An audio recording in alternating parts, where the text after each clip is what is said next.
If your Discord account has been restricted, you may want to appeal the decision. Follow these steps to submit your appeal effectively. Step 1. Gather information.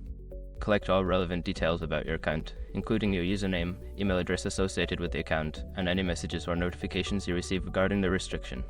Step 2. Visit the Discord support page. Go to the Discord support website.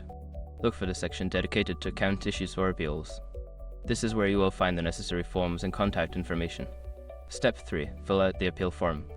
Complete the appeal form with accurate information. Be sure to explain your situation clearly and provide any evidence that supports your case, such as screenshots or messages. Step 4. Submit your appeal. After filling out the form, review your information for accuracy and completeness. Once you are satisfied, submit the appeal. Make sure to note any confirmation or reference number you receive. Step 5. Wait for a response. After submitting your appeal, be patient. Discord support may take some time to review your case.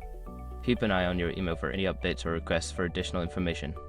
In conclusion, appealing an account restriction on Discord involves gathering your information, filling out the appropriate forms, and patiently waiting for a response. Good luck!